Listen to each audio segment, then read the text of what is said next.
కాంగ్రెస్ పార్టీపై BRS working president KTR సెటైర్లు వేశారు. భారతదేశంలో ఇతర పార్టీల నుంచి నేతల్ని చేర్చుకోవడం ప్రారంభించిందే కాంగ్రెస్ పార్టీ అని కేటీఆర్ ట్వీట్ చేశారు. పార్టీ మారితే ఆటోమేటిక్గా సభ్యత్వం రద్దు అనే హామీని కాంగ్రెస్ మేనిఫెస్టోలో పేర్కొనడం స్వాగతించదగిన అంశమన్నారు. అయితే కాంగ్రెస్ పార్టీ చెప్పేదొకటి చేసేదొకటి అని విమర్శించారు. ఇచ్చిన హామీలకు వ్యతిరేకంగా కాంగ్రెస్ పార్టీ విధానాలుంటాయన్నారు. ఒకవైపు తన మేనిఫెస్టోలో ఇతర పార్టీల నుంచి గెలిచిన వారిని చేర్చుకోబోమంటూనే తెలంగాణలో కారు గుర్తుపై గెలిచిన బీఆర్ఎస్ ఎమ్మెల్యేకి ఎంపీ టికెట్ ఇచ్చిందన్నారు. మరొక బీఆర్ఎస్ ఎమ్మెల్యే రాజీనామా చేయకుండానే తన పార్టీలో కలుపుకుందన్నారు. రాహుల్ గాంధీకి తమ హామీలపైన నిబద్ధత ఉంటే ఈ అంశంపైన మాట్లాడాలని, లేకుంటే ఆయన ఒక హిపోక్రిటిక్ గా మిగిలిపోతారన్నారు.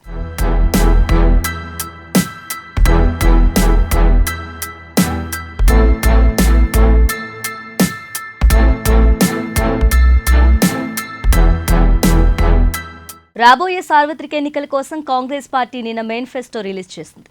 కేంద్రంలో అధికారంలోకి వస్తే పార్టీ ఫిరాయింపులపై కఠిన చర్యలు తీసుకుంటామని మేనిఫెస్టోలో హామీ ఇచ్చింది. ప్రజాప్రతినిధులు ఎవరైనా పార్టీ మారితే వెంటనే సభ్యత్వం పోయేలా చట్టం తెస్తామని మేనిఫెస్టోలో చెప్పింది. ఇదే అంశంపై సెటారికల్ గా ట్వీట్ చేశారు కేటీఆర్.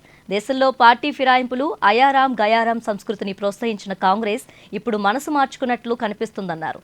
ఎమ్మెల్యేలు, ఎంపీలు పార్టీ ఫిరాయిస్తే అనర్హత వేటు వేసేలా 10వ షెడ్యూల్ సవరించాలన్న కాంగ్రెస్ ప్రతిపాదనను స్వాగతిస్తున్నామన్నారు. కానీ కాంగ్రెస్ ఎప్పటిలానే చెప్పేదొకటి చేసేది మరొకటని విమర్శించారు.